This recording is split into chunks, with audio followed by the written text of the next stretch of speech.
Salut à tous, bienvenue donc sur l'entrepreneur lifestyle, Thierry Henry, épisode 104. Aujourd'hui donc on va parler donc d'entrepreneuriat, mais un peu différemment, parce que souvent on parle de business en ligne. Là on va parler donc de franchise, sujet que donc je traite rarement, même si tu le sais comme tu me suis, j'ai été franchisé, je suis même toujours franchisé, j'ai toujours des parts dans une franchise où je suis entre parenthèses bloqué.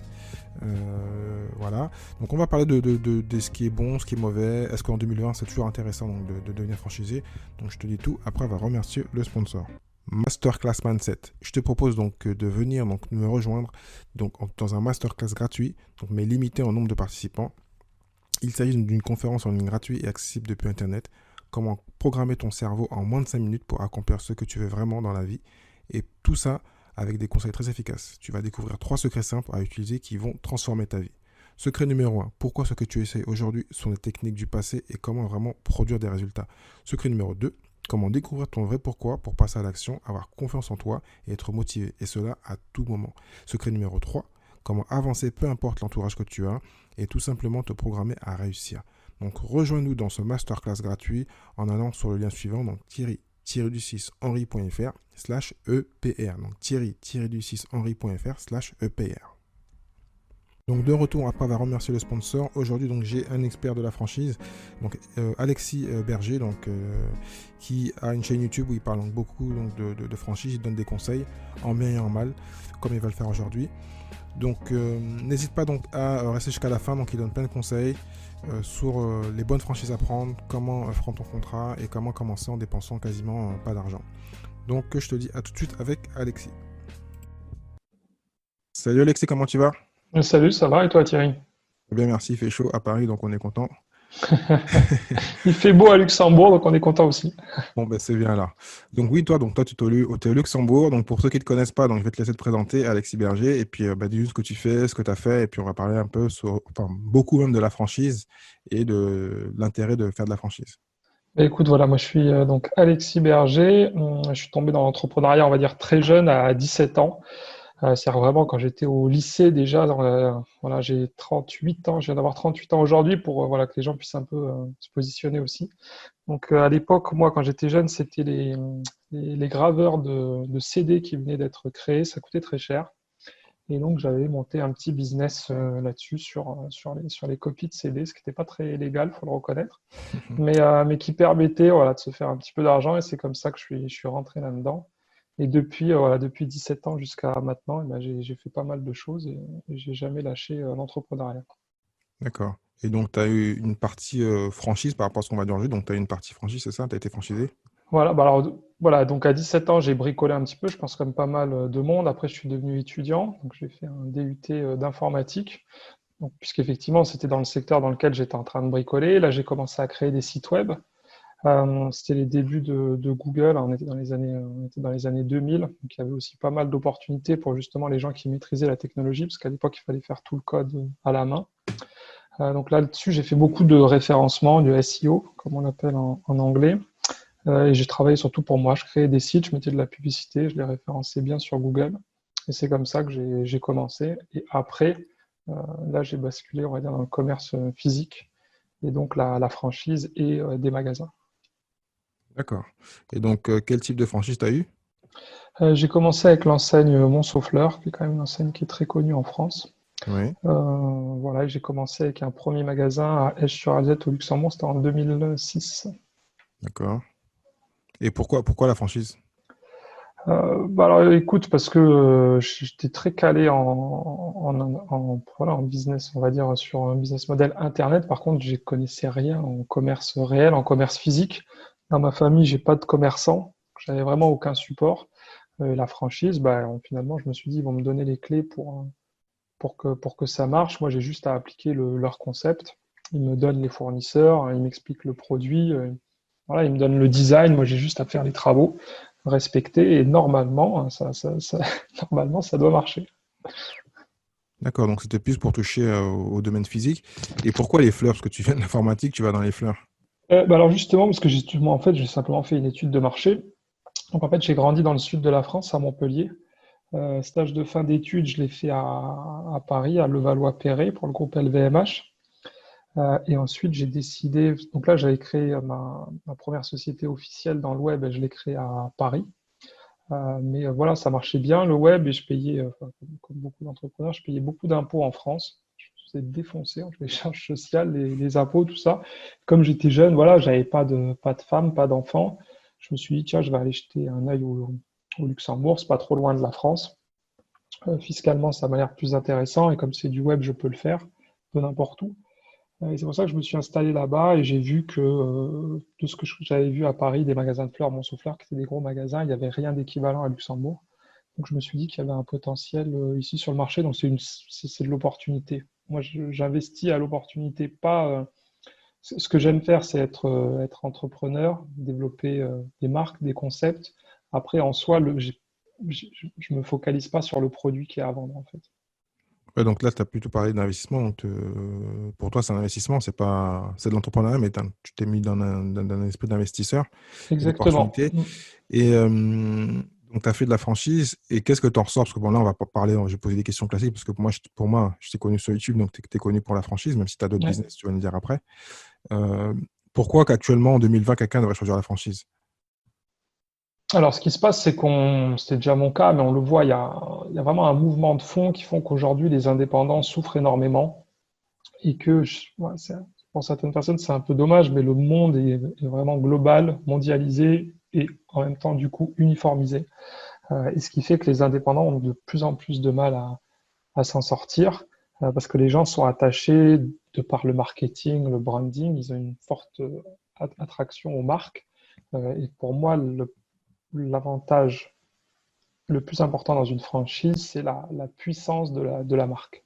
C'est-à-dire qu'une franchise dont la marque n'est pas connue n'a pour moi strictement aucun intérêt. Ouais, c'est super important. Enfin, moi, parce C'est que bah, super important, hein, et c'est vraiment un truc que tout je le te monde le dis, rate, parce que quoi. moi, j'étais franchisé aussi. Et puis, on en a parlé rapidement, mais bon, je pense qu'on va en parler pour aider ceux qui veulent le faire. Oui, donc c'est super important, bien sûr. Parce que, ben, souvent, en plus, il y a un coût qui va avec. Enfin, s'il n'y a Hum, pas le coût, c'est parfait. C'est un avantage, il faut en profiter. Et donc, souvent, moi, à l'époque, on me l'a présenté, moi, j'ai fait la franchise, j'étais en 2008 pendant 4 ans, enfin 3 ans, parce qu'après, j'ai tombé dans scène, donc j'ai arrêté donc, le réseau et je me suis mis tout sous l'eau. Et c'est vrai que j'ai vu la différence, qu'il faut être un bon marketeur, sinon tu es mort. Et donc, c'est un autre boulot. Donc, tu deviens, parce que quand tu es franchisé, pour moi, c'est mon avis, hein, tu es plutôt un distributeur, un vendeur. Tu gères un peu ta boîte, tu es entrepreneur, mais tu n'as pas la partie marketing. Donc, ça, les entre parenthèses retirées. Même si mhm. tu peux la faire, hein, tu peux la faire en local, mais souvent, ben, c'est comme tu l'as dit, c'est la marque est faite par quelqu'un d'autre. Donc, toi, tu es un vendeur, tu es un entrepreneur quand même, parce que tu as le statut, tu as la société, mais il y a plein de trucs que tu fais pas. Mais quand tu es en solo, comme tu dis indépendant, ben, c'est un boulot à faire en plus. Donc, voilà. Après, il y en a qui veulent pas le faire, d'autres qui savent le faire. Donc en 2020, donc toi, c'est que la marque, il n'y a pas d'autre, le réseau, parce que moi, quand je suis rentré à l'époque, pour revenir à ma première question, on disait, ouais, s'il faut avoir un réseau, on est entouré de personnel, il y a le voisin à côté. Est-ce que toi, tu l'as senti ça ou peut-être pas, parce que Alors, toi, tu es venu à ouais, Luxembourg, il n'y avait personne. alors, en fait, il y a des gens qui fantasment sur le fait, pour moi, que devenir franchisé, la marque va t'apprendre à être entrepreneur, ce qui est faux pour moi. Donc, Mm. il faut vraiment faire gaffe. C'est pour ça qu'il y a des gens, on en parlera peut-être après, tu vois, sur ma formation, ils comprennent pas parce qu'en fait, quand tu payes, tu sais, un droit d'entrée, que tu rentres dans une franchise, tu payes un droit de formation, ils vont te former. Mais en fait, ils vont te former à ce qu'ils font eux. Donc, par exemple, si c'est un fleuriste, ils vont te montrer comment on commande des fleurs, qu'est-ce qu'il faut faire comme bouquet, etc. Ils vont pas te montrer comment devenir entrepreneur, comment aller acquérir des clients, comment gérer ton personnel. C'est pas une formation pour devenir entrepreneur, c'est juste une formation pour appliquer des concepts de marque. Donc, pour moi, il faut vraiment faire attention à ça. Et c'est pour ça que je pense que quand tu te lances là-dedans, il faut vraiment avoir cet esprit entrepreneur et envie de se dire que les mecs vont pas tout faire pour toi, parce que c'est loin d'être le cas. La franchise, effectivement, ça va t'apporter des avantages, mais le franchiseur, il va jamais venir à ta place faire ton boulot. Ok, il va t'envoyer une fois tous les 3 mois ce qu'on appelle je sais pas, moi, un référent qui va passer voir, comme il va passer voir tous les franchisés, il va te donner deux, trois conseils, mais le mec, c'est un employé de la marque qui fait le tour des magasins. Lui-même Et n'est après, pas, lui-même n'est pas entrepreneur, tu vois, donc il n'a pas. moi, je connais pas toutes les franchises, je parle que de la mienne, parce que j'étais dans une grande franchise immobilière. Mhm. Ce qu'il y avait aussi, c'est quand il y avait des pépins, ou même quand tu voulais, tu pouvais toi ensuite payer des formations en plus d'avoir payé ton droit d'entrée et autres. Ouais. Nous, on avait des formations internes. S'il y a une partie que tu ne connaissais pas qui marchait pas mal, bah, tu pouvais payer des frais en plus et tu allais te former tout simplement. Donc, c'est Mhm. aussi certains franchiseurs sont, entre parenthèses, une école de formation interne. Après, je ne pourrais plus te dire s'il y avait une formation entrepreneuriale, mais dans le départ, comme tu dis, il faut être minimum entrepreneur. Et même pour moi, dans mon esprit, la franchise, souvent, c'est réservé à des gens qui n'ont pas d'idées, qui ne veulent pas se prendre la tête, qui sont souvent pas toujours, hein, là, je vais faire une grande généralité, mieux pour des cadres dirigeants qui ont un peu d'argent, parce que souvent, il faut sortir un peu de frais. Moi, j'ai pris une franchise, j'avais payé 26 000 euros droit d'entrée. Il y en a qui sont Mhm. largement au-dessus, où tu mets 100 000, 200 000 et plus, hein, des grosses. Et donc, souvent, c'est bien si tu as déjà un peu encadré, parce que si tu es bon manager, ça peut aider. Donc, pour toi, c'est quoi le profil d'un franchisé? Un bon franchisé, c'est quoi un bon franchisé? Un bon franchisé, c'est quelqu'un, pour moi, l'intérêt principal de la franchise, c'est que tu te concentres sur un seul truc qui est de vendre. C'est-à-dire que tu sais quel produit quand tu choisis ton franchiseur, tu sais quel produit il a. Donc tu choisis ton franchiseur pour sa marque et pour son produit.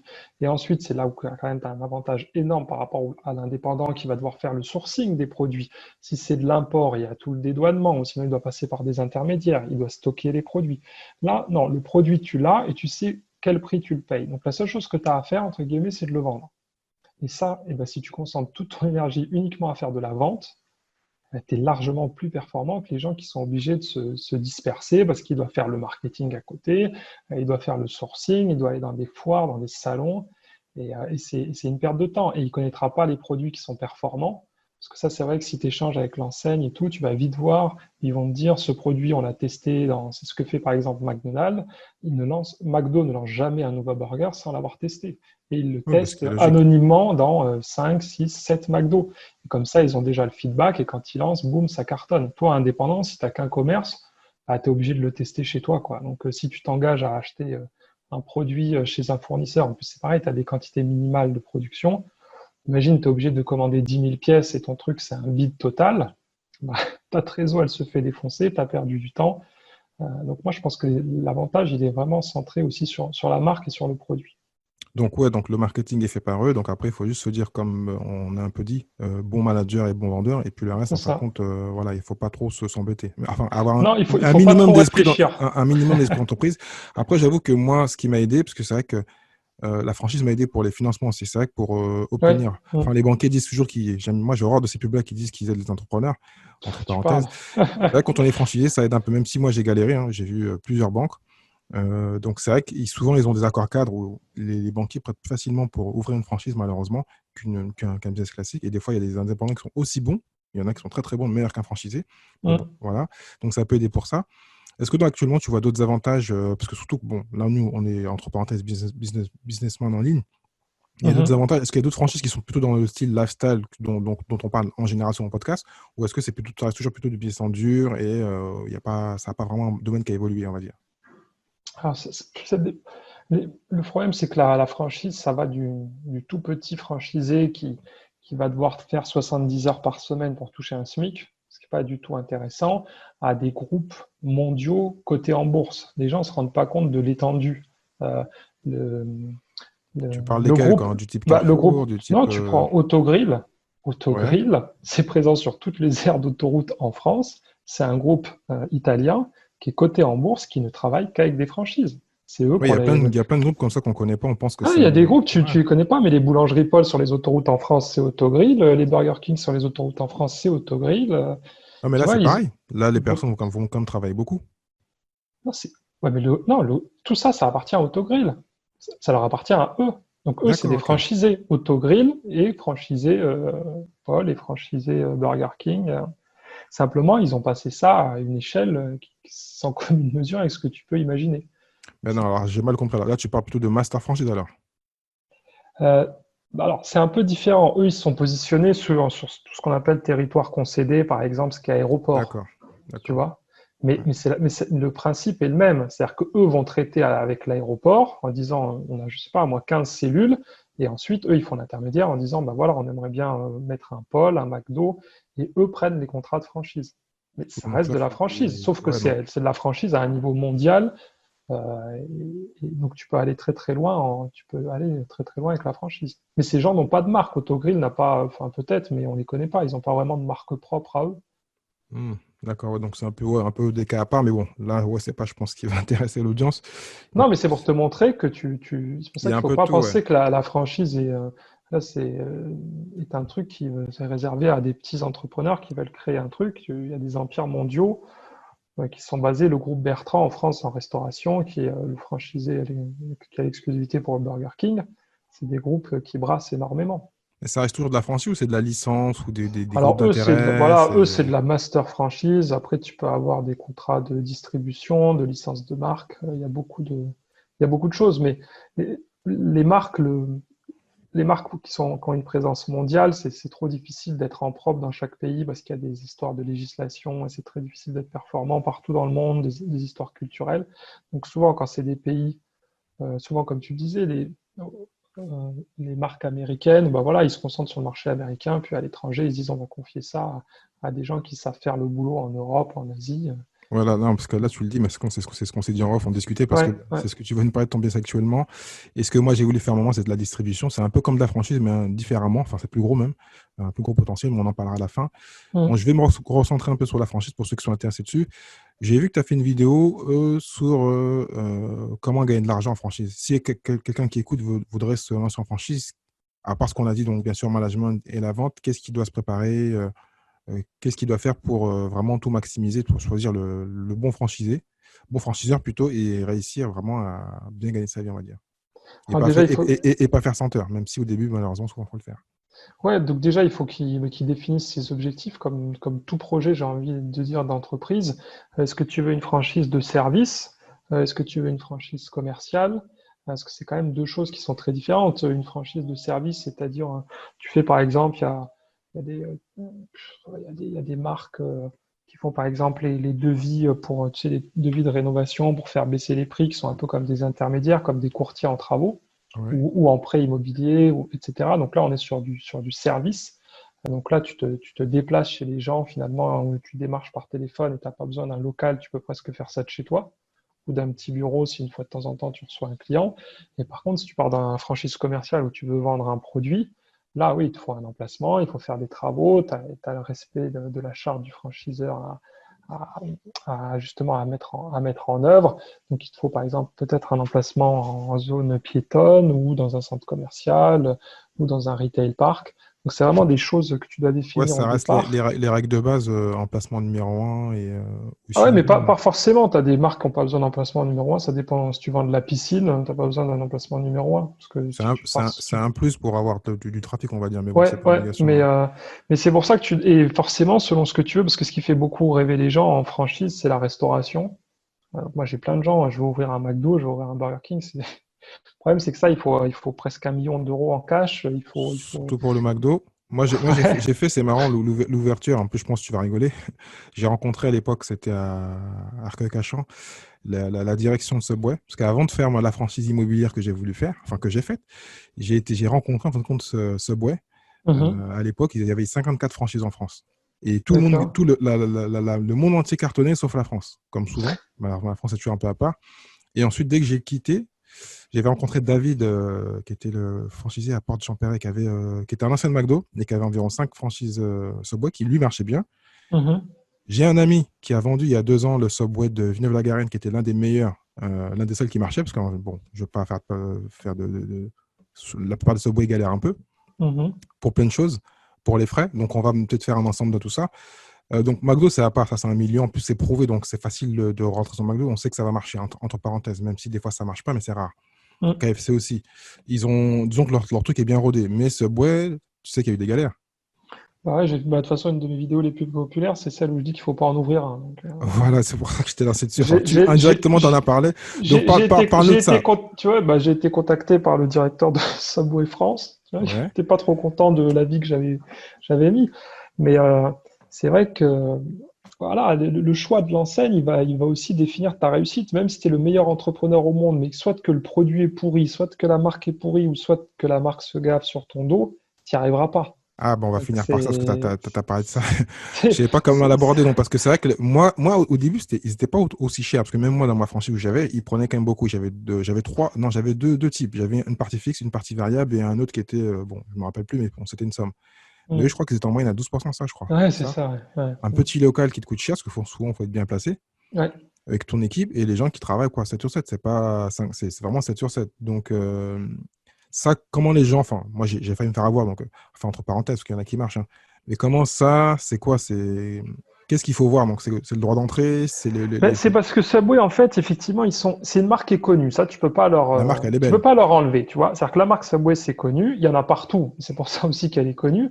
Et en plus, c'est un truc qui coûte pas très cher. Je vais te dire pourquoi. Parce qu'en restauration, le gros problème, c'est l'extraction. Donc, l'extraction, c'est la hotte, comme la hotte que tu as chez toi, sauf que dans une cuisine professionnelle, il faut bien sûr qu'elle soit énorme et il faut qu'elle soit tirée jusqu'au sommet de l'immeuble, surtout si tu es en ville, parce que tu peux Et en pas plus, rejeter tout en il faut trouver façade. un local parce que tout le monde refuse la restauration. Voilà, et tout le monde refuse la restauration. Subway, s'ils ont cartonné et c'est qu'ils ont pu s'installer partout, c'est qu'en fait, ils n'ont pas besoin d'extraction parce qu'ils font que réchauffer. C'est pour ça qu'il n'y a pas de frites chez Subway. Ils font pas de cuisson. Donc, ils prennent des aliments, vous avez tous vu ça, qui passent dans un four et donc, du coup, ça un four spécifique et ça ne dégage pas de fumée. Il n'y a pas de graisse, il n'y a rien du tout. Et du coup, c'est ouvrir un Subway coûte pas cher. Donc, tu fais de la restauration, ce qui intéresse beaucoup les gens, avec une marque qui est connue et en plus, ça ne te coûte pas cher. Donc, c'est vraiment les atouts qui fait que les gens s'y intéressent. Et des fois, comme je t'ai dit, moi, j'ai pas, je m'interdis d'avoir un attrait pour le produit quand j'étudie le business plan.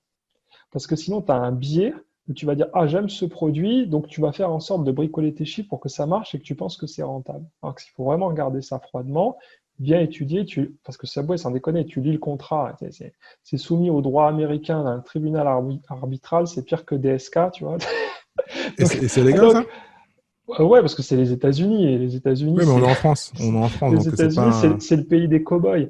Ouais, mais c'est pour ça qu'ils ont été beaucoup critiqués là-dessus. Mais encore une fois, attention, les gens oublient toujours ça. C'est-à-dire qu'en France, en Europe, le droit des consommateurs est très important. Mais un consommateur, c'est un privé face à une entreprise. Dès que tu passes de rapport entre professionnels, c'est fini, quoi. C'est le monde, hein, c'est l'OMC, c'est le commerce international. Tu peux signer tout et n'importe quoi. Il n'y a presque plus rien qui te protège. Donc, il faut vraiment faire attention. Tout contrat conclu entre professionnels, c'est pour ça que dans la franchise, il y a aussi des abus. C'est que, enfin, à part si le truc il est anticonstitutionnel, c'est très compliqué d'obtenir gain de cause, hein. Parce Et que même tu quand signes c'est un mieux, parce que moi, contrat. j'ai voulu mettre une procédure à mon franchiseur et puis je me suis calmé parce que vu les prix, c'était énorme. En plus, j'étais en période assez difficile. Et dans ces cas-là, il faut se regrouper. Mais bon, il faut trouver Ouais. des personnes Mais qui grosso veulent se modo, regrouper. ouais, mais moi, enfin, le contrat, c'est vraiment Donc c'est tout, la base. tout. Dès qu'on arrive, il n'y a pas que la marque, il n'y a pas que le nombre d'enseignes ou l'endroit, parce que souvent les gens font, c'est peut-être aussi une erreur. Après, bon, Ouais, c'est ouais. mon exemple. Ils le font par rapport à là où ils habitent. Il y a pas le franchiseur, ben, je vais en créer autour de chez moi. Et comme il n'y a pas la franchise, ben, je vais choisir une franchise qui n'est pas dans la ville, quoi. C'est juste, voilà, je prends un truc au hasard. Ouais, mais tu vois, c'est marrant parce qu'en plus, on parle de Subway. Justement, ce matin, j'ai un gars qui m'a commenté sur une vidéo en me disant bah, qu'on lui a proposé un Subway à vendre à 150 000 euros. Il me demande si c'est une bonne affaire. Le truc fait 400 000 ou 500 000 de chiffre d'affaires. Je lui dis, bah, faut regarder le bilan. Enfin, comment tu veux savoir? T'estimes pas. C'est comme si je te dis, moi, j'ai une maison à vendre à 100 000 euros ou 1 million. Si tu l'as pas vu, que ça peut bien te. Tu vois, comment Ouais, tu veux savoir si ouais. elle est placée sur le prix du marché? Donc, il faut regarder. Alors, je lui dis, bah, ça dépend. Il faut, si c'est vendu 150 000, il faut au moins qu'il sorte 50 000 par an. Moi, j'estime qu'en 3 ans, ça doit être remboursé. Donc, le gars me dit, oui, oui, il sort ça. Je dis, bon, vérifie dans le bilan. Et quand bien même, la première question à poser pour moi, c'est pourquoi il vend. Parce que souvent, un mec qui gagne de l'argent, c'est toujours étonnant de se dire pourquoi Tout à il fait. vend. Donc c'est quand même, voilà, il faut toujours, faut pas être, on reste, c'est du business quoi. Donc il faut quand même poser des questions. C'est du commercial quoi. Il faut pas acheter les yeux fermés comme il faut pas signer une franchise les yeux fermés. Mais quand c'est pareil, toi tu vas acheter une maison ou tu vas acheter une bagnole ou tu veux faire quoi que ce soit, tu vas visiter, tu regardes qu'il n'y a pas des fuites, des problèmes d'étanchéité. Avant de signer, bah, la franchise c'est pareil. Il faut prendre ses Mais pour précautions. revenir à la question, donc tu as le contrat. Est-ce que donc Ouais. le montant du droit d'entrée, c'est important? Est-ce que la redevance en variable, le pourcentage, c'est important? Qu'est-ce qui est à part, en plus du contrat, qu'est-ce qui est d'autres choses qu'il faut regarder? Est-ce qu'il faut aller interroger d'autres franchisés? Parce que c'est vrai que des fois, on n'y pense pas. Aller voir ce qui se passe, connaître les chiffres. Qu'est-ce qu'il y a d'autres billes que tu peux donner? Alors, le droit d'entrée, déjà, tu peux pas le négocier. C'est un truc, sauf si vraiment tu arrives et que tu es le premier franchisé du réseau, mais dès que c'est des groupes installés, ça, c'est pas négociable. La redevance, elle n'est pas négociable, mais justement, c'est des éléments qui sont disponibles sur les sites, sur Google, sur l'Observatoire de la franchise, c'est facile à trouver. Donc, c'est tout, en fait, ce qui est marrant, c'est que c'est plutôt tout le reste qu'il faut regarder. Le contrat, c'est tout ce qui va être tes obligations et les obligations du franchiseur. Et en particulier sur les achats, par exemple chez mon souffleur, je devais acheter au minimum 80% des fleurs auprès de la centrale d'achat. D'accord. Et il y a des marques, d'autres marques que je suis, pas les DT, où là, forcément, je suis distributeur de la marque, c'est différent, mais là, je dois acheter 100%. Parce que je Ouais, t'as dois pas le choix, vendre, là, je c'est dois vendre différent. que leur marque. Voilà, C'est c'est différent. différent. Mais il y a des Mm. endroits où ça va être, on va peut-être te dire, si la marque, je sais pas, elle vend des trucs, c'est difficile d'imaginer, mais si c'est du service, par exemple, finalement, elle te vend pas de produits, donc tu n'as rien à acheter chez elle. Donc là, tu auras juste à payer ton droit d'entrée et ta redevance. Et C'est pour donc, ça que c'est vraiment et le un. droit d'utiliser la marque. Mais après, Ouais. un souci que moi j'ai eu, donc ça tombe bien qu'on en parle, c'est que moi j'ai eu un problème de secteur. Ils avaient peut-être mal fait le secteur, donc j'avais deux villes. J'avais ouvert Mm. sur une ville et j'avais un confrère, c'est pour ça que je te parlais du réseau, qui venait piquer du business sur mon secteur. Donc, bon, on a dû s'embrouiller, appeler la fédération de la franchise, appeler l'association de la franchise, mais personne ne répond. Mm. Donc voilà, c'était vraiment, tu dis, mais enfin, tu payes pour avoir du réseau, des gens qui on s'entraide, et en fin de compte, il n'y avait aucune aide, et plutôt, voilà, je viens manger sur le secteur de l'autre. Et ça, logiquement, dans le contrat, c'est marqué. Bah, ça, l'exclusivité territoriale, c'est quand même un point qui est très très important. Alors, chez Subway, je crois que tu as 200 mètres autour de ton Ah ouais? resto. Donc, Ah ben oui, 200 j'avais mètres, entendu ça, mais oui. donc c'est fou, quoi. C'est-à-dire que le mec, il peut se mettre Stupide. 200 mètres plus loin. Ça, c'est le mieux, effectivement, c'est d'avoir au minimum une ville. Après, à Paris, les mecs vont jamais te donner Paris. Si tu as un arrondissement, ça serait déjà la fête, donc ça dépend.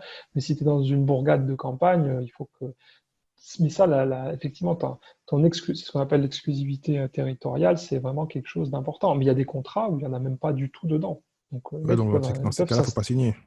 Bah non, parce que c'est toujours pareil. Il faut toujours voir le rapport coût-bénéfice. Une franchise, ça a un coût, c'est ce que tu vas payer comme droit d'entrée et surtout ce que tu vas payer tous les mois. Donc, le pourcentage de chiffre d'affaires que tu dois leur reverser. Et il faut que tu sois sûr que ce que tu payes, ce qu'ils te donnent en échange, ça vaut ce prix-là. C'est tout simple. Ce qui C'est est comme. compliqué à décider. Ouais, quand tu es débutant, ouais, Quand tu prends souvent les numéros 1 qui sont déjà installés, là, tu sais là, que tu ça vaut le comprends, coup. là. Voilà, mais Voilà. quand le truc est un peu nouveau, ou c'est un gros risque, on va dire. Moi, je déconseille aux débutants d'aller sur des marques nouvelles. Voilà, Ah ouais. très, très clairement. C'est-à-dire Même que, s'il y a un potentiel énorme, même s'ils ont déjà fait leur preuve à l'étranger, tu te dis pas que comme tu te passes en premier, tu peux commencer à prendre des places, des secteurs et si, mais il faut que tu négocies. ah voilà, il faut négocier. Voilà, faut négocier. Si le mec, t'es son premier franchisé et qu'il te demande 30 000 euros de droit d'entrée et 6% de royalties, tu lui dis ça va pas. Non, ça, c'est hors de question. Moi, je veux bien. Mais encore une fois, je pense que c'est quand même mieux, tu vois, pour des investisseurs comme moi, un peu avertis, qui connaissent bien, surtout que la banque, elle va moins te suivre. Tu parlais de la banque tout à l'heure. Oui. Tu vas ouvrir un McDo, la banque, il te dit oui, monsieur, s'il vous plaît, et rentrez, ils te mettent le tapis rouge. Tu veux ouvrir, je sais pas moi, Alexis Fast Food, le mec, il a jamais entendu ça de sa vie, il va pas te financer aussi facilement. Donc, Ouais. c'est ça. Et Donc, il faut juste j'estime pas. rester bloqué sur deux choses là, que tu viens de dire. En fin de compte, et je pense que ça va résumer, même s'il y a encore d'autres questions. C'est vraiment la franchise, c'est la marque. Et aussi une méthode, moi, on m'a toujours dit une méthode de travail, donc la marque. Et en fin de compte, aussi les facilités qu'il y a à créer et à se faire financer, on va dire. Ouais, et ton potentiel de croissance aussi. Je pense que c'est bien, parce que souvent, c'est pareil, faut voir les statistiques, mais soit tu veux être un petit commerçant tranquille, pépère, et tu veux un magasin, et t'arrêter là, et là tu t'en fous. Par contre, si tu vas en ouvrir deux, trois, que tu as déjà cette idée, surtout si quand même on parle là, on est jeune, donc on parle de profil jeune, comme moi j'ai commencé, j'étais franchisé à 24 ans.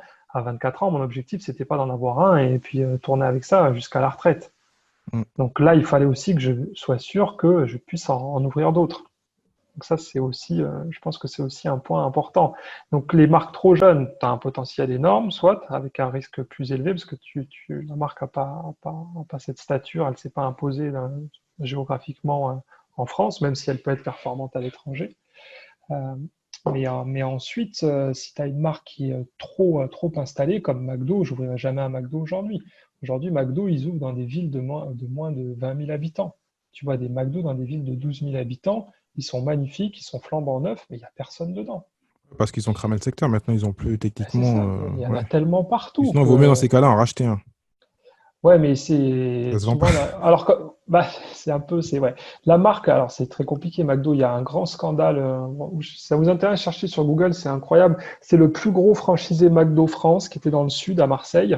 Et le mec s'est fait dépouiller de tous ses McDo par McDo, quoi. Ah ouais?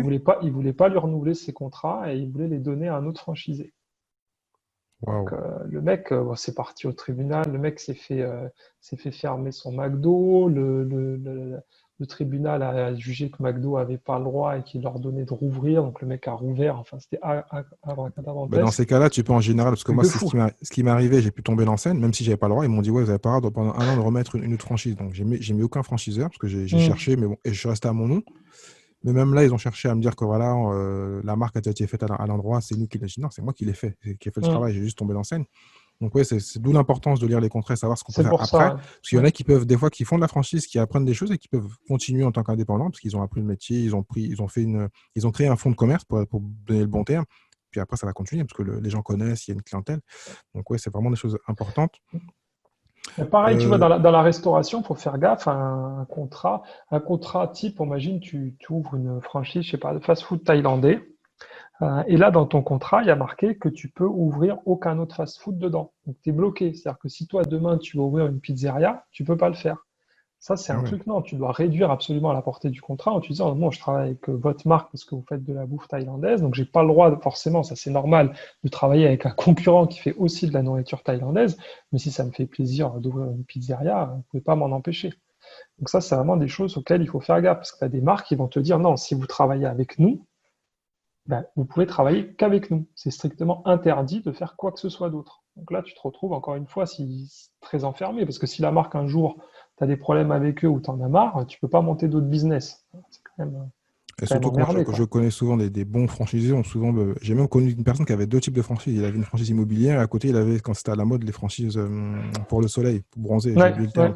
Mm. Et il avait les deux. Il avait, je crois, quatre franchises immobilières. Et comme il était vraiment un spécialiste, et en plus, toi, tu as bien dit le terme, c'est vraiment de l'investissement, c'est pas que de l'entrepreneuriat. Lui, gérait quasiment aucune. Il mettait des employés, puis il venait quelques temps. Et il avait son truc, c'était d'ouvrir les franchises. Il adorait ça. Et je pense qu'il y a vraiment des gens qui sont faits pour ça, entre parenthèses. Et il avait donc je crois que j'ai oublié le nom, enfin Soleil, je sais pas quoi. Et puis ça marchait pas mal, hein. C'était Et Point pourtant, c'est Soleil, non? Point Soleil, et pourtant, c'est Mm. deux domaines qui n'ont rien à voir. Il était, bah, pour tout te dire, il était franchisé La Forêt, voilà, des trucs qui n'ont rien à Mm. voir. Et il marchait pas mal. Ouais, Euh, surtout que Point Soleil, c'est un truc où tu n'as rien à faire. Tu vois, les gens, enfin, tu avec un employé, ça se gère très facilement. Tout à fait. C'est juste qu'il T'as faut t'as avoir pas les besoin couilles d'être parce là. que c'était à Mm. l'époque 80 000 euros, je crois. C'était ouais, à l'époque, parce que pareil, j'avais ouvert ça aussi. J'ai eu une époque franchise, donc j'étais à fond dedans.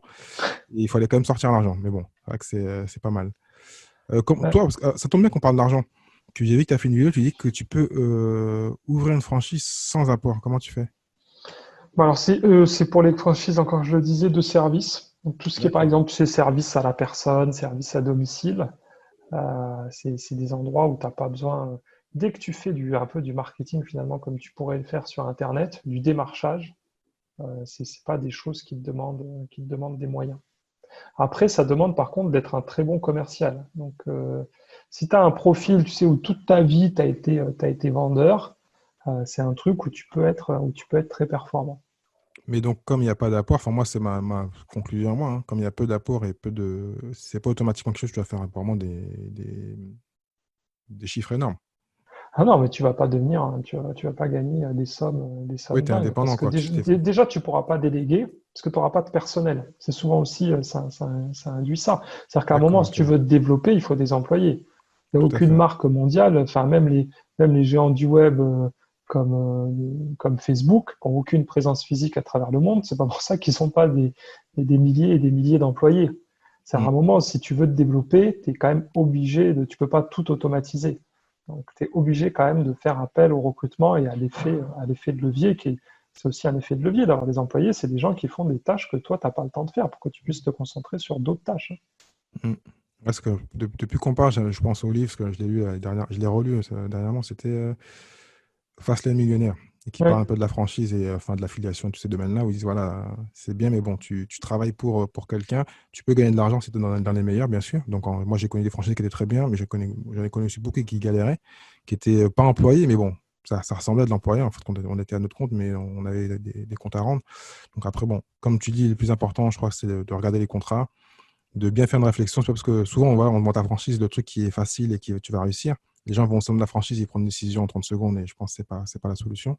Donc, toi, je crois que tu as une formation, donc je mettrai les liens dans le show note. Est-ce que tu as d'autres choses à nous dire sur la franchise? Et moi, j'aurais voulu, mais je crois que tu n'as pas connu. la partie franchiseur, est-ce que c'est intéressant? Est-ce que c'est facile à faire? Parce que bon, moi, j'ai vu plein de gens qui se sont lancés en franchiseur et en fin de compte, voilà, c'est. Si, c'est une partie que je connais aussi parce qu'on me l'a proposé. C'est pour ça que c'est vrai qu'effectivement, on entend un peu tout et son contraire sur la franchise. Quelque part, il y en a qui diraient aussi, je ne sais plus dans quel livre c'était, que c'était la forme d'esclavage ultime, en fait, puisqu'en fait, grosso modo, c'est toi qui prends les risques, c'est toi qui investis, tu vois, tu payes toutes les redevances et tu n'es même pas salarié, donc si ça tourne mal, c'est toi qui perds tout. Donc tu peux toujours, ça dépend toujours de quel côté tu regardes, et quelque part, c'est vrai, mais j'ai vu aussi des franchisés qui réussissaient bien mieux que leurs franchiseurs Tout à et fait. qui, et Mais qui gagnait beaucoup plus que le franchiseur. Et moi, le franchiseur, ça m'intéresse pas tellement parce que déjà, tu vas gérer un réseau, donc tu vas gérer de l'humain. Euh, Tu vas avoir des bons franchisés comme tu vas avoir des mauvais franchisés, ce qui est vraiment la vérité. Il y a des mecs, il y en a, ils te disent, genre, je sais pas, une marque, ça marche pas.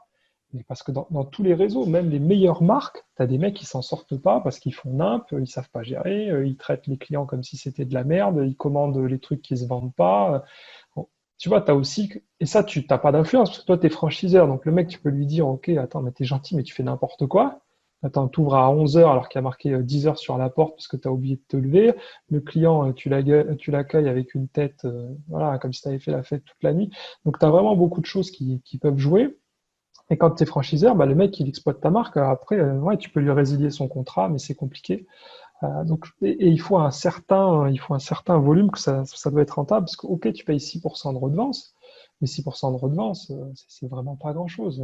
non, mais tu as quand même des frais. C'est vrai que pour Tu revenir vois, tu as des frais, pour aller tu dans dois te ton sens, déplacer. moi, pour le livre sur c'est l'autoroute du millionnaire, c'est que ce qu'il indiquait, c'est plus que le franchiseur a le contrôle et que s'il veut développer, ben, il n'y a personne qui peut l'arrêter et que le franchisé, ben, si demain on lui dit t'arrêtes, t'arrêtes. Mais il est vrai qu'un franchiseur, parce que moi je l'ai vu, j'ai été critique parce que ça s'est mal passé, mais le franchiseur, il a même dit, parce que lui, il était, à un moment, je crois qu'il a développé à Paris, il avait 6 franchises. Et c'est lui, Hmm. il a pas voulu non, il avait 6 agences perso qui marchaient bien. Il était chez un autre réseau. Il a quitté ce réseau-là pour développer son propre réseau. Il avait des managers qui voulaient se développer, donc il a créé la franchise par force. Il n'était pas vraiment motivé. Il a développé avec son équipe, il a gardé donc ses managers pour gérer la franchise parce que parce qu'à l'époque on avait 500 franchises, donc c'est quand même du boulot. Hmm. Et donc il faut gérer l'humain, il faut gérer les franchisés, il faut en avoir des nouveaux. Enfin voilà, il faut une équipe. Donc c'est pas, ça reste de l'entrepreneuriat. C'est pas comme si on vendait la marque, on faisait rien. Il faut faire le marketing. On en parle au début. Hein, c'est eux qui Ouais, font le marketing, donc c'est important. Et il faut aussi gérer le réseau, parce qu'on avait des réunions tous les ans au Maroc c'est ou à ça, ouais. l'étranger. Ouais. Donc il y a quand même de l'humain à gérer, et quand il y a de l'humain à gérer, c'est compliqué. Donc, non, non, le but, c'est pas de dire que c'était bien ou pas. Comme tu dis, je pense qu'il y a des très bons franchiseurs qui font bien le boulot et automatiquement, bah, ils gagnent très bien, parce qu'en plus, ce franchiseur-là, pour ne pas dire son nom, il a revendu la franchise à un grand groupe Et c'est là où d'immobilier. tu gagnes. Ouais, c'est là où tu Voilà. gagnes. Et donc, Hmm. il a attendu 15 ans, dans 15 ans, et ensuite, il a vendu, je crois, 8 ou 9 millions. Ça Hmm. paraît peu ou bien, mais bon, il a vendu ce montant-là, donc je pense que on n'est pas à plaindre. Et que le franchisé, ça dépend des franchises, parce que certains franchisés revendent leur franchise, c'est vrai. Mais bon, comme tu dis, moi, ceux que j'ai connus en général, on avait 4-5 franchises où étaient bien placés quand on parlait de McDo. Je sais que le gars de la Défense, je crois, est pas mal. Enfin, j'ai entendu parler de certains endroits quand tu es bien placé, tu es arrivé à un bon moment et tu as pu avoir le bon emplacement et à la bonne période. Tout peut très bien se passer, on va dire. Ouais, et puis surtout, il faut toujours voir que enfin, si la marque est contente de ton boulot et que tu es performant, ils ont aucun intérêt à te virer, quoi. C'est comme tout. Si toi, tu travailles bien avec eux et qu'eux, ils travaillent bien avec toi, tu n'auras jamais de soucis. Et si la marque, elle se développe, parce que justement, il y a de plus en plus d'ouverture, toi, sans rien faire, tu profites aussi de ce développement. Mm, Donc, tout à fait. il y a quand même des. Après, il faut miser sur la bonne marque. C'est sûr que moi, quand je me suis intéressé à la franchise, je pense que tu te souviens de cette époque, c'était la location de DVD qui cartonnait, des vidéos futures, par Tout à fait. exemple. Vidéo future, ouais. Je me rappelle Putain, très mais bien. ça, J'ai heureusement que j'ai essayé pas, ça. heureusement que j'ai pas investi là-dedans. J'hésitais Vidéo entre future ça et les fleurs, et mais putain, Cinébank. j'aurais pris vidéo future, j'étais foutu, quoi. Vidéo future et Cinébank, je me rappelle. Ouais. Et ça, c'était les trucs au sein de la Non, ça, c'était franchise, c'était les, intéressant. Il fallait c'était arriver au les, début. c'était Ça, il fallait arriver au voilà. début. Mais moi, j'y Mais étais déjà trop tard. Les oui, années bah oui. 2000, j'aurais eu peut-être, je sais pas, je me souviens plus maintenant, mais j'aurais peut-être tourné 4, 5 ans. Mais après, ok, ce qu'il faut, c'est se repositionner. Il faut Oui, pas se dire aussi, c'est comme tout, c'est le vidéo futur, tu n'aurais pas tenu jusqu'à ta retraite.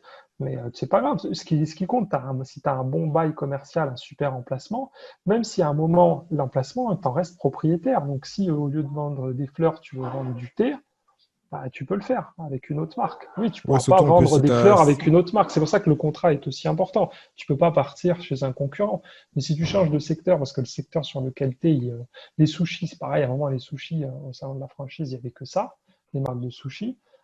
Après, c'est passé de mode et là, peut-être qu'il y a beaucoup de restos de sushis, de franchises qui ont fermé et c'est pas grave. Tu as ton local de restauration, tu mets un autre concept à la place. Je pense qu'il faut rester dynamique. Hein. C'est pas parce que c'est un Non, mais concept c'est physique là, qu'il je crois, où faut. on rejoint ce que tu as dit au début, et c'est logique en même temps, c'est qu'il faut avoir un vrai esprit entrepreneurial. Parce que Ouais. j'ai un ami, en fait, même qui est toujours, bon, ça fait un bout de temps que je ne l'ai pas vu, mais lui, il est dans l'optique, il était franchisé d'une belle franchise parisienne, on va dire. Il a ouvert 8 magasins très jeunes d'optique. Il a dû en fermer un ou deux après, mais bon, voilà. Et quand l'enseigne est tombée, pourtant il connaissait bien le dirigeant, il a juste Mhm. changé d'enseigne. Il en avait deux, trois qui sont restés à l'enseigne, bizarrement, et les 5, 6 autres sont restés à son nom. Il a modifié le nom. Et ce qu'il a fait, lui, ce qui était malin, après, c'est pas une obligation qu'il faut avoir les fonds, mais comme le banquier le suivait, il a à chaque fois acheté une bonne partie des locaux commerciaux, donc il faisait donc financer par son fonds de commerce, Mhm. par sa SCI, donc des biens commerciaux. Donc automatiquement, si demain il y a un changement, ben, il peut changer, soit même quitter le business et avoir quand même encore un actif qui a été financé par l'activité qu'il avait avant. Donc il perd pas tout à 100%. Et il peut en plus, des fois, quand tu as de la chance, quand tu as de bons business, changer d'enseigne. C'est pas interdit. Donc ça dépend un peu encore du contrat. On en revient toujours au contrat et à l'esprit vendeur et entrepreneurial. Pour rebondir, ne pas juste dire, voilà, l'enseigne est finie, moi je m'arrête. Non, tu peux Mhm. continuer. Il faut juste avoir l'esprit d'entreprise, on va dire. Ouais. Non, tu as D'où l'importance. vraiment. Et là, effectivement, moi, c'est ce que je fais aussi. Il faut associer ça avec l'immobilier commercial et tu peux faire des effets de levier très importants puisque tu peux très bien constituer une SCI à ton nom et être ton propre locataire. Donc, Mm. en termes d'enrichissement, c'est quand même très intéressant, quoi. Et souvent, un peu ce qui est bien, parce que comme moi, j'ai eu des cas aussi à part où certains franchiseurs sont. Après, ils ont raison, ils sont malins. Quand ils voient que l'activité va s'arrêter, l'intérêt, ce serait en fin de compte de faire partir le franchisé et de récupérer le local, ce qui fait qu'en fin de compte, tu fais continuer l'activité, mais si le local il est à toi, il ne peut rien faire. Il est à toi, donc ils ne peuvent pas te mettre dehors. Ils ne peuvent pas trouver un moyen ou attendre 6 mois ou un an ou 2 ans que tu partes pour reprendre le local, pour dire voilà, il continue l'activité. Et tout le travail qui a été fait, ils vont le récupérer. Là, c'est Mais tu vois, possible. c'est marrant parce que justement, c'est pareil, il y a un local que je connais qui était Vidéo Futur au Luxembourg. Donc, vraiment un très beau local, un très bel emplacement. Et après, le Vidéo Futur s'est arrêté. Aujourd'hui, c'est un distributeur c'est quelqu'un qui vend des boissons dedans, alcoolisées et non alcoolisées. Et justement, le local a été mis en vente. J'ai eu une alerte. Je suis allé le visiter parce que l'emplacement est vraiment super. Et j'ai appris, du coup, au moment de la visite, que c'était en fait le gars qui avait le Vidéo Futur à l'époque qui est aussi propriétaire des murs. Donc, quand le Vidéo Futur, ça a plus marché, bah, il s'est carrément arrêté de bosser et il a pris un locataire dedans. Ouais, donc il Donc récupère tu de vois, il l'argent. n'a pas tout perdu. Ben voilà. Ben oui. Avec son vidéo futur, il a payé le local et après, ça lui fait une rente à vie. Donc c'est quand même pas mal. On en revient toujours à l'immobilier. Quand on parle de Ouais, franchise, le roi de l'immobilier, le roi de la franchise, c'est McDo, et le roi de l'immobilier, ça reste toujours Recroc. Voilà. Comme il dit, son vrai métier, c'est pas la franchise, ouais, ça c'était reste ça. l'immobilier. Ah Tout à bah fait. ouais, exactement. Donc Ça, d'où c'était, l'importance. ça, c'était incroyable. Effectivement, il était vraiment là-dessus. C'était plus qu'un précurseur, hein. C'était un visionnaire, hein. Il l'est toujours, hein. Ceux qui ont vu Mm. Fondateur, je les conseille, je mettrais le lien. Allez voir le Ouais. film Fondateur en français ou en anglais, ce sera pareil. Mm. Dernier conseil, en termes de franchise, que comme toi, tu baignes dedans, quel type de franchise tu conseillerais et pourquoi?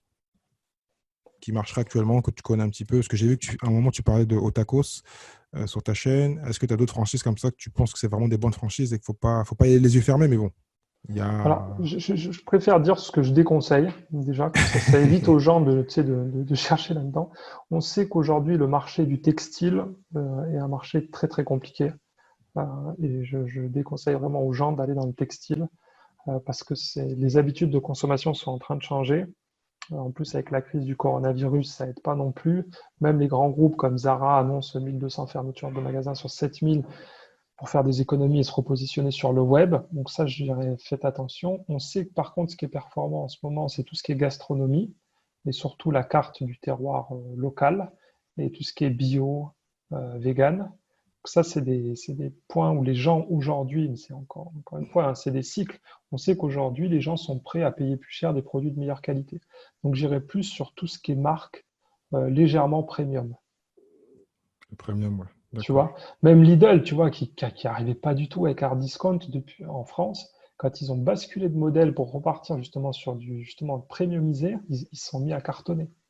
Ouais, ouais, j'ai Genre, vu qu'ils se placent dans des endroits où avant on les voyait pas. c'est ça. Donc aujourd'hui, pour moi, on est vraiment sur une tendance de fond premium. Donc il faut chercher tout ce qui est discounter. De toute façon, les discounters, ils franchisent pas comme Action, qui est un rouleau compresseur qui s'installe partout, Primark. C'est des gens, quand tu discountes, tu as très peu de marge et donc tu ne peux pas te permettre d'avoir un franchisé parce que si tu lui demandes 6% de royalties, grosso modo, tu lui prends sa marge.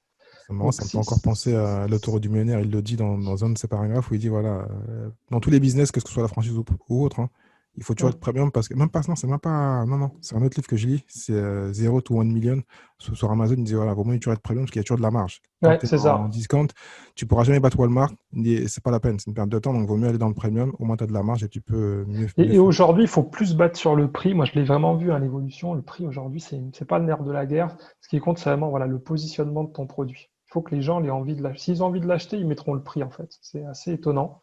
Mais c'est plus du tout ce qu'on a connu il y a une vingtaine d'années où les pubs, c'était vraiment la mise en avant du prix, la mise en avant du prix. Aujourd'hui, c'est la qualité du produit qui prime. On est déjà en général plus conscient, on va dire, de Ouais, ce qu'il c'est faut faire. ça, l'impact environnemental. Donc voilà, en tout cas, je déconseille tout ce qui est vêtements. J'irai plus vers tout ce qui est voilà, restauration un peu premium. Donc j'éviterai justement, de toute façon, le kebab, c'est saturé. Tout ce qui est tacos, c'est saturé. Tout ce qui est pizza, c'est saturé. Ce qui est performant en ce moment, c'était, je disais, bah, la nourriture thaïlandaise, tout ce qui est wok, par exemple. Poké, ça s'est beaucoup installé avec pas mal d'indépendants, tout ce qui est Pokéball, qui est aussi. Mais attention, hein, tout ça, ça peut être des trucs qui sont des effets de mode. Donc c'est-à-dire que là, il faut se dire, je fais ça pendant 5 ans peut-être, et après, je trouve une autre enseigne. Donc ça dépend aussi de la personne, si elle est prête à faire ça ou si elle veut vraiment un truc tranquille, qui est implanté, qui tourne depuis très longtemps, et parce qu'elle ne veut pas changer de business model tous les 5-10 ans et qu'elle veut garder son magasin 20 ans. Et toi, tu Ça, conseillerais c'est- plutôt donc la création ou le rachat? Est-ce que le rachat pour toi c'est Euh, intéressant ou comme tu te l'as dit un peu, des fois c'est un peu douteux, il faut faire attention pourquoi la personne revend? alors moi, aujourd'hui, moi, le dernier projet que j'ai fait, c'était un rachat. Moi, j'estime que aujourd'hui, le rachat, c'est très intéressant, mais pareil, il faut avoir des compétences ou se faire accompagner. Parce que si tu sais pas analyser tu vois, le business plan, ce qui est marrant, c'est qu'il y a moi, mon dernier achat, c'est-à-dire que le chiffre d'affaires était très performant, mais la société perdait de l'argent. Ah ouais. Donc ça, c'est parce que tu as un problème de gestion. Mais tu vois, il faut pouvoir l'analyser et il faut pouvoir être sûr que toi, tu sauras le gérer correctement pour que ça soit performant. Et c'est là où tu vas gagner le plus parce que c'est quand tu rachètes une entreprise en difficulté, puisqu'elle perd de l'argent, elle est bradée, mais tu connais le chiffre d'affaires et tu connais les marges. Donc tu peux vite savoir, toi, si tu le gères correctement, combien tu peux gagner. Et il faut juste éviter enfin, de le racheter en demandant d'éviter d'acheter le passif, même si c'est rare, mais bon. Non, là, ouais, naturellement, il faut surtout pas reprendre la société parce que putain, elle était endettée copieusement. Non, tu rachètes le fonds de commerce. Et j'ai Actif, ouais. re-signé un nouveau contrat avec le franchiseur. Donc D'accord, c'est ok. une négociation tripartite. Tu négocies avec le franchiseur, tu négocies avec le cédant. D'accord. Mais là, le gros désavantage, ce sera les financements. Parce que la banque, ils vont te demander les bilans, les mecs, ils voient qu'ils perdent de l'argent, ils vont pas vouloir te financer. Ouais, donc il faut avoir un peu de cash, quoi. Ouais, ouais, ouais, oui, il faut utiliser d'autres leviers, Love Money, hein, voilà, D'accord. ce genre de choses. Donc, Bon. mais c'est vrai que, mais même dans l'industrie normale, hein, je veux dire, les plus gros Warren Buffett, s'il s'est fait j'ai envie de dire, des couilles en or, c'est grâce à des rachats qu'il a fait quand il a racheté les banques américaines à la crise des subprimes, il s'est jamais autant enrichi quand c'est Ouais, mais remonté après, c'est derrière. une technique parce que moi ma franchise, en fait, c'était un rachat, je n'ai pas précisé, mais il faut savoir D'accord? racheter. Donc, quand tu sais pas racheter, Ben non, c'est pour ça que je t'ai il dit que faut- ça demande. Moi, je ouais, pense que ouais. c'est vraiment, il y a un potentiel énorme. Je suis étonné qu'il n'y a pas des gens même qui se positionnent là-dessus. Et Non, je pense, mais il y en là, a, parce que mais tu vois, ouais, mais ça demande des compétences, quoi. Voilà, c'est plus compliqué que finalement rentrer gentiment en contact avec le franchiseur, chercher un local, faire ses petits travaux. Mais après, voilà, si tu es débutant, ce que je vais te conseiller, c'est tu demandes à la marque, en fait, qui t'intéresse s'il y a des points de vente à céder. hmm, Parce que la marque, elle va pas t'induire en erreur. Tandis que si c'est un franchisé qui te contacte directement, Tu sais pas, est-ce qu'il a un passif avec la marque, tu vois, est-ce qu'ils s'entendent pas bien, que la marque est pas contente de sa gestion. Tandis que si la marque, elle te dit, bah lui, il veut juste partir à la retraite, tu sais que tu es sur un truc qui est un peu plus safe, quoi. Parce que c'est la marque, elle est au courant de la future transaction. Enfin, c'est ce qui m'est arrivé moi. Donc Mm. après, ouais, le problème, c'était plutôt dans la négociation. Et puis, oui, j'ai créé en 2008. Donc 2 mois après, il y avait Lehman. Donc après, c'est un cas à part. Mm. Bah, parfait, je pense qu'on a plein de bons conseils. Je mettrai les liens vers ta chaîne YouTube et vers ton site internet. Donc, je vais te poser les 5 questions que je pose à tous les entrepreneurs. Quel est le business dont tu rêves à part celui que tu fais actuellement? Ça, c'est On n'a pas précisé, tu es distributeur maintenant exclusif du Palais d'été sur ouais, Luxembourg. une marque de thé. Euh, business que moi, je, j'adore alors ça tombe mal, mais j'adore les voyages en avion. Je suis un passionné je sais pas, le transport aérien, ça m'a toujours passionné. Donc ça serait un truc là-dedans, tu vois, genre jet privé, voilà, gestion d'une flotte mondiale de jet privé. C'est un truc D'accord. Ah, c'est pas mal ça. qui me plairait, tu vois. Je me dis, voilà. Alors, ça, je le ferai. Alors, déjà, bon, ça demande un peu d'argent, mais là, vu la situation actuelle, faut surtout pas le faire. Mais voilà, tu me demandes en Ouais, mais, rêvant, ouais, ça serait ça. ouais, mais c'est pas cher, donc il y a peut-être des opportunités Ouais, ça, actuellement. c'est vrai, je pense qu'il y en a Tout est quelques. bradé et c'est que le Ouais, début. tout va être bradé, quoi. Mais bon, là, faut avoir une paire de couilles hein, pour y aller. Quelle est Euh, ta meilleure expérience en tant qu'entrepreneur ou investisseur? Moi, c'est le sentiment de liberté qui est associé. Alors, des fois, on te dit aussi l'entrepreneuriat peut être une prison. Bon, c'est vrai, hein, je veux dire, des fois, quand tu as un problème, tu n'as pas le choix, tu dois y aller, tu n'as pas envie, parce qu'il faut vraiment que tu sois présent. Mais autant, à d'autres fois, tu dis, bah, justement, si là, aujourd'hui, je n'ai pas envie d'y aller, je n'ai pas demandé à mon patron, machin, ou si je veux partir tel jour en vacances. Tu vois, c'est vraiment ce sentiment de liberté, si j'ai envie de faire ça maintenant, ou si je pense que ça est juste. euh, eh ben, je peux le faire et c'est moi ce que j'aime, c'est surtout que enfin, je suis maître de ma vie et de mes décisions. C'est-à-dire que si je fais une erreur, je vais pas pleurnicher en disant, ah, c'est à cause du mon collègue, non, c'est moi qui me suis trompé et si ça marche, je peux dire, bah, ça marche parce que j'ai pris la bonne décision. Donc, c'est Ouais, la t'es liberté responsable, quoi. et ce sentiment de responsabilité où t'es pas toujours en train de pleurnicher sur ta vie en disant, tu vois, c'est les actes des autres qui m'ont mis là où j'en suis. Non, voilà, c'est tes propres actes et ça, je pense que c'est bien pour tout le monde. On est dans des sociétés occidentales très assistées, avec beaucoup d'aide du système. Et voilà, non, t'es un homme avec un grand H, naturellement. Un homme ou une femme, ouais. Voilà, c'est pour ça, je dis avec un grand H. Tu prends tes responsabilités, quoi. C'est la vie, quoi. L'homme préhistorique, il prenait ses responsabilités. Il n'y avait pas l'État qui était là en train de lui donner un coup de main, quoi. Quand Ouais, il trouvait pas à bouffer, quoi. Donc, voilà. être responsable. Quel est Ouais. pour toi le meilleur levier pour devenir entrepreneur? Hum, La volonté et le fait de ne pas avoir peur, quoi. Il faut, faut avancer, quoi. Tu peux pas tout contrôler. Ça revient un peu à ce que je disais avant. Tu peux pas tout contrôler dans la vie. Tu sauras jamais à 100% si ta décision elle est la bonne. Entrepreneur, c'est voilà, tu prends des décisions, quoi, et t'avances. Et c'est bon, c'est pas bon, tu verras sur le chemin, mais voilà, faut que tu fasses ta route et faut continuer d'avancer. Ok. Quel est le livre que tu conseillerais à tout entrepreneur et pourquoi? Mais justement, sur cette volonté d'avancer, on en a beaucoup parlé, hein, mais tu sais, c'est la biographie d'Arnold Schwarzenegger. Quand tu Ah, vois ce mec putain, qui est né dans un petit village d'Autriche après la guerre, et le parcours qu'il a eu, enfin, c'est vraiment cette volonté farouche de réussir, d'avancer, c'est inarrêtable. Autant je suis content tu vois, du succès de mon parcours personnel, mais quand tu vois lui, tout ce qu'il a fait dans sa vie, c'est juste phénoménal, quoi. Donc, ok, il y a de la chance, il y a dedans aussi, bah, il en il le faut, hein. reconnaît, enfin, il en faut toujours, mais tu as surtout une volonté d'avancer et de réussir qui est juste incroyable, et je trouve que c'est stimulant, quoi. Souvent, tous ceux voilà, qui ont réussi comme ça, c'est vraiment des gens qui avaient vraiment cette volonté et cette envie d'avancer sans jamais, qu'importe ce qui leur arrivait, tu sais, c'était l'objectif, j'y vais, j'y vais, j'y vais, j'y vais, j'y vais. Et ça, J'y c'est vais. vraiment important, quoi. C'est marrant que tu parles de lui parce que lui, tous ceux qui ne savent pas, il a réussi à faire tout ça parce que bon, il est malin, il est fort, mais c'est parce qu'il a pu investir tôt dans l'immobilier. Ouais, Il a ouais. libéré pour faire autre chose. Comme quoi, on en revient toujours à l'immobilier. Ouais, c'est incroyable qu'il permet justement de s'entraîner. Et donc, ouais, c'est vraiment intéressant parce que aussi tu apprends voilà, des choses qui sont pas forcément celles que tu peux avoir en voyant pour certaines personnes, peut-être juste un acteur de films d'action des années 80. Là, tout le parcours, c'est vraiment intéressant. Tu vois que c'est quelqu'un. C'est normal, enfin, je pense que tu n'arrives pas là si tu es complètement con et que tu fais n'importe quoi, hein. Mais c'est vrai que des fois, on a tendance avec Hollywood à penser que tout ça est simple, alors que malheureusement, la vie, elle est jamais simple. C'est un bosseur.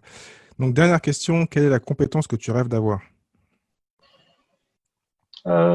Parler plus de langues étrangères.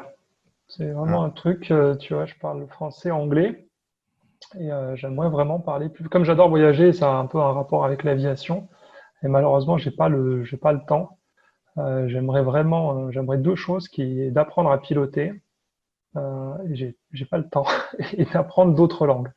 Donc aujourd'hui, voilà, je me dis, est-ce que je ne lâcherais pas un peu les business pour faire des choses, voilà, plus personnelles, quoi. non, mais je crois que tu as répondu. Il faut créer un business autour de tout ça. Comme ça, tu feras le voyage et les Voilà, langues. Et puis c'est comme ça, ça.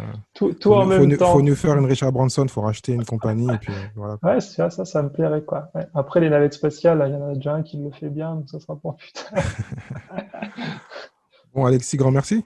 Mais je t'en prie, Thierry, ça m'a fait plaisir en tout cas, et j'espère que voilà, si les gens ont encore des questions, qu'ils n'hésitent pas. Mais moi, moi, je leur conseille vraiment la franchise. Voilà, j'ai commencé, comme je l'ai dit, à 24 ans. Il y a vraiment du potentiel. Ça coûte rien de regarder. Et, euh, et, euh, et voilà, on peut commencer avec pas des centaines de milliers d'euros et on peut aller très loin. Comme je l'ai dit, il y a des groupes qui sont construits entièrement sur ces business models-là. Ok. Alors, merci, Alexis. À bientôt. Salut, ciao, ciao.